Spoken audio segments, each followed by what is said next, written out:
업종 공략 업앤다운 오늘 하나금융투자 삼성동 금융센터 윤여민 팀장 만나보겠습니다. 어서 오십시오. 네, 안녕하십니까. 자, 오늘 상승이 기대는 업종 화면으로 만나보시죠. 오늘 장에 상승 예상되는 업종 삼성전자 신고가 업황 회복 기대 반도체 업종입니다. 네, 주 후반으로 갈수록 전기 전자 업종 외국인의 매수와 함께 정말 시장에서 크게 부각됐습니다. 이제는 꼭 담아야 된다는 얘기를 한 목소리를 하고 있죠. 예, 일단 지난주 금요일에 삼성전자가 이제 63,200원으로 이제 마감을 했죠. 역대 최고가라고 볼 수 있겠는데 사실 이제 코로나19 이전 수준에서 지금 완벽하게 지금 주가가 회복이 됐다라고 좀 말씀을 드릴 수 있을 것 같고요. 일단 삼성전자가 이렇게 최고가를 찍은 데는 여러 가지 이유가 있습니다. 일단 1차적으로 봤을 때 외국인의 수급이 상당히 좋았습니다. 일단 지난 5일부터 7거래일 연속으로 지금 순매수 행진이 좀 이어오면서 2조 넘게 좀 삼성전자가 샀는데요. 일단 환율이라든지 금리에 대한 부분이 상당히 좀 어떻게 보면 환율 여건이 좋아지면서 외국인의 어떤 순매수가 이어졌다라고 좀 볼 수 있겠는데요. 하지만 이제 이건 단순히 수급적인 측면이라고 볼 수 있겠고요. 업황으로 봤을 때 이제 반도체의 업황 회복이 지금 분명히 기대가 된다라고 말씀드릴 수 있을 것 같은데 이번에는 이제 메모리뿐만 아니라 비메모리까지도 상당히 이제 업황이 좋아질 거다라는 좀 예상을 하고 있습니다. 일단 D램과 관련돼서 메모리 관련돼서는 상당히 이제 긍정적인 리포트들이 많이 나오고 있는데요. 일단 상반기에 좀 코로나19로 좀 많이 좀 부진했던 부분이 있습니다만 3분기부터 데이터 센터 이제 업체들의 좀 D램 서버 주문량이 좀 계속해서 늘어가는 부분이 있고요. 최근에 이제 아이폰 12 출시로 해서 휴대폰과 관련된 부분에서도 분명히 이제 수요가 좋다라고 좀 말씀을 드릴 수 있을 것 같습니다. 여기에 이제 내년 1분기에 D램 가격에 대해서 좀 회복에 대한 전망이 나오고 있는데요.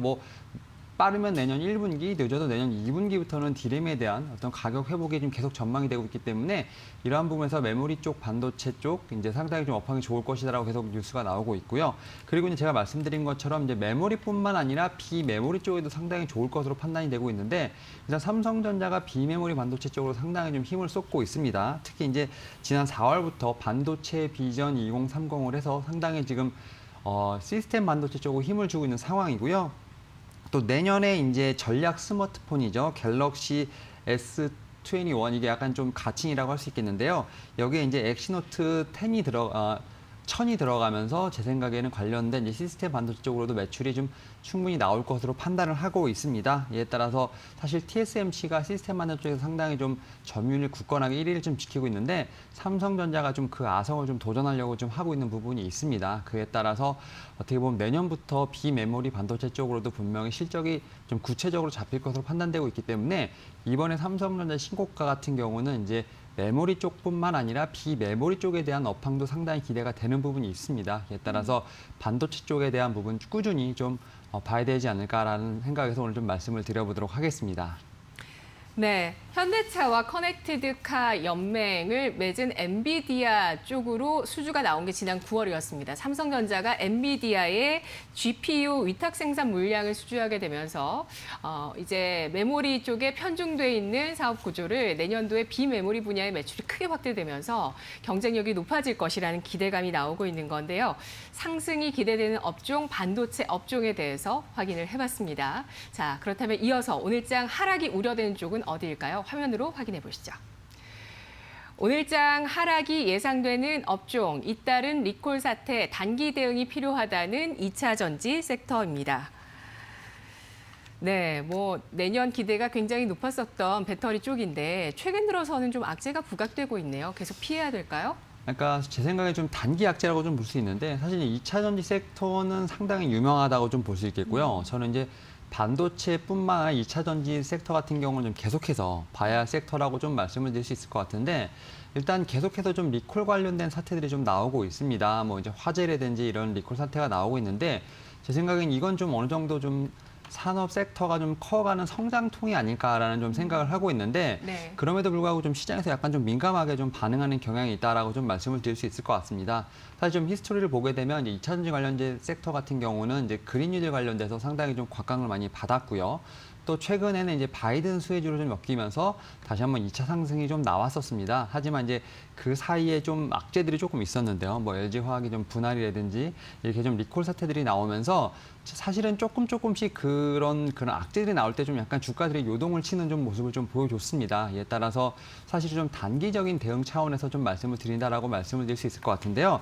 일단 그럼에도 불구하고 2차 전지 섹터 같은 경우 성장성이 좀 상당히 높다라고 좀 볼 수 있을 것 같습니다. 일단 뭐 어떻게 보면 쌍두마차라고 할 수 있죠. 지금 삼성 SDI라든지 LG화학 같은 경우는 상당히 3분기 실적이 좋게 나왔습니다. 그리고 이제 뭐 바이든부터 시작해서 지금 그린뉴딜 관련된 정책 수혜주가 상당히 모멘텀이 있는 부분이기 때문에 분명히 중장기적으로는 이제 뛰어난 어떤 섹터고 계속 주목해봐야 할 섹터라고 말씀드릴 수 있을 것 같습니다. 하지만 그럼에도 좀 리콜 사태가 나오고 있고요. 특히 이제 어제죠. GM 이제 제너럴 모터스에서 LG화학 배터리가 장착된 쉐보레 전기차 볼트 EV에 대해서 자발적 리콜을 좀 한다라고 이제 좀 나왔기 때문에 이러한 부분들이 이제 LG화학 대장주에 약간 좀 단기적 악재가 될 수 있습니다. 이에 따라서 좀 2차 전지가 오늘 좀 출렁일 수 있는 부분이 있기 때문에 이런 부분에서 좀 단기적 대응이 좀 필요하지 않을까라는 생각에서 이번 섹터 좀 가지고 나왔습니다. 네, 현대차의 그 화재가 났었던 코나 전기차 리콜도 LG화학 제품인 걸로 네, 알고 있는데 또 GM 역시 어제 리콜 발표가 있었습니다. 역시 LG화학이었는데 뭐 새로운 소식은 아닙니다. 악재가 계속되고 있는 2차 전지 성장통이 이어지고 있다는 판단하고 있습니다. 자, 마지막으로 오늘장의 핵심 공략주를 알아볼 텐데요. 어떤 종목일까요? 일단 제가 이제 반도체 쪽에서 좀 업에 대한 섹터를 좀 뽑아왔기 때문에 반도체 쪽에서 하나 종목을 뽑아왔습니다. 일단 이제 사이맥스라는 종목을 좀 말씀을 드려보도록 하겠는데 일단 이제 반도체 이송용 설비 장치 업체라고 좀 설비 제조 업체라고 좀 말씀을 드릴 수 있을 것 같은데요. 일단 주 고객사가 이제 원익 IPS라고 이제 뭐 당연히 알려진 회사라고 좀 말씀드릴 수 있을 것 같고요. 결국 최종 고객은 삼성전자나 이제 SK 하이닉스라고 좀 볼 수 있을 것 같습니다. 특히 이제 상반기에 이제 삼성전자의 시안 공장이나 평택 공장에 대한 좀 매출이 늘면서 상당히 좀 실적이 좋았다라고 좀 말씀드릴 수 있을 것 같고요. 또 최근에 이제 3분기 연결 기준 이제 실적이 좀 발표가 됐는데요. 일단 뭐 전년 동기했을 때 매출액 같은 경우는 뭐 한 90% 이상 증가를 했다고 보여지고요.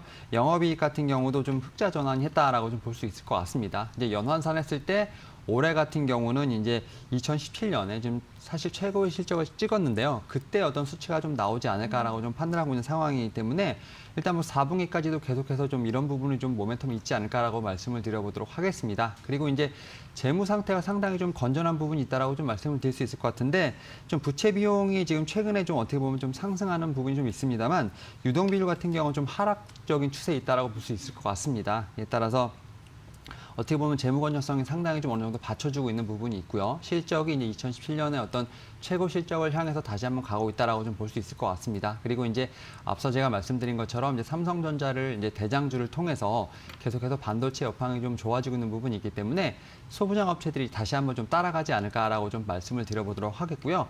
일단 차트상으로 봤을 때 좀 어떻게 보면 12,000원에서 14,000원대를 좀 계속해서 어느 정도 횡보하는 모습을 좀 보여주고 있기 때문에 일단 이제는 좀 전고점을 좀 뚫을 때가 좀 되지 않았을까라는 좀 생각이 듭니다. 이에 따라서 좀 주봉상으로 봤을 때 목표가를 한 17,500원 정도 좀 어느 정도 전고점보다는 약간 살짝 밑으로 해서 한번 공략해 보시면 좋을 것으로 판단되고 있고요.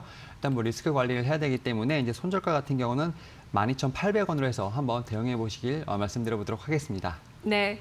알겠습니다. 오늘장 외국인의 매수와 반도체 업황 회복, 비메모리 반도체의 기술력 향상이 기대되고 있는 메모리, 비메모리 반도체 업종 주목을 해보시고요. 2차 전지 계속되는 리콜 이슈가 나타나면서 추가적인 하락이 예상되고 있습니다. 오늘장의 공략주는 코스닥 내에서 IT주 골라봤는데요. 재무 구조와 실적이 양호한 반도체 웨이퍼 이송 장비 기업 사이맥스에 대한 분석이었습니다.